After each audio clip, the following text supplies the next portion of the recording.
যোগ্য সভাপতি অমিল 4 সদস্যের লিডারশিপ কমিটি দিয়ে কাজ চালাবে বঙ্গ যুব কংগ্রেস, খুঁজে পাওয়া যাচ্ছে না যোগ্য সভাপতি। এই অবস্থায় কাজ চালাতে রাজ্যে প্রদেশ যুব কংগ্রেসের জন্য লিডারশিপ কমিটি গড়ে দিল জাতীয় যুব কংগ্রেস। 4 জনের এই কমিটিতে রাখা হয়েছে শাহিনা জাভেদ, সৌরভ প্রসাদ, কাসিফ রেজা ও অর্ঘ্যগণকে।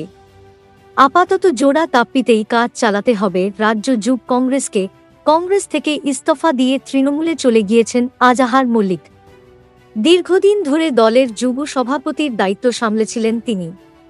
তার অবর্তমানে উত্তরসূরি খুঁজে পেতে রীতিমতো বেগ পেতে হচ্ছে হাত শিবিরকে। যুব সংগঠনের তরফে দাবি উঠেছিল দলকে ভালোবেসে নিঃস্বার্থভাবে ভেঙে পড়া সংগঠনকে যে সামলাতে পারবে এমন কাউকে যুব সভাপতি করা হোক। কিন্তু সংগঠনে এমন কাউকে খুঁজে বের করা নিয়ে তাড়াহুড়ো করতে চায়নি কেন্দ্রীয় নেতৃত্ব। যদিও শোনা যায় উত্তরসূরি নির্বাচনের জন্য 9 জনের ইন্টারভিউ হয়েছিল দিল্লিতে, যদিও তেমন যোগ্য কাউকে খুঁজে পাওয়া যায়নি।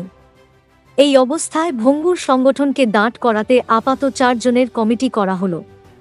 আপাতত তাঁরাই গোটা রাজ্যে সমন্বয়ের ভিত্তিতে সংগঠন সামলাবেন।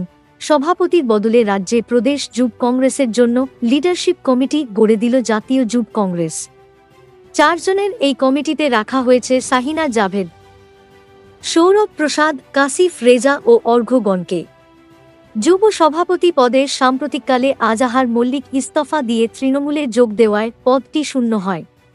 এরপর দাবি উঠেছিল দলকে ভালোবেসে নিঃস্বার্থভাবে ভেঙে পড়া সংগঠনকে যে সামলাতে পারবে এমন কাউকে যুব সভাপতি করা হোক।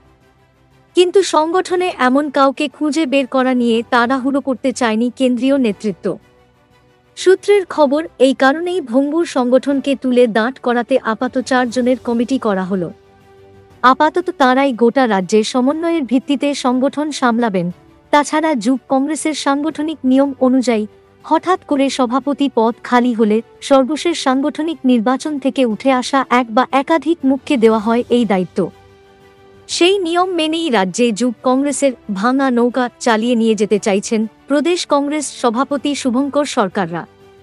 উল্লেখ্য, গত 23 এপ্রিল তৃণমূল ভবনে মন্ত্রী অরূপ বিশ্বাসের হাত ধরে তৃণমূলে যোগ দিয়েছিলেন আজহার মল্লিক।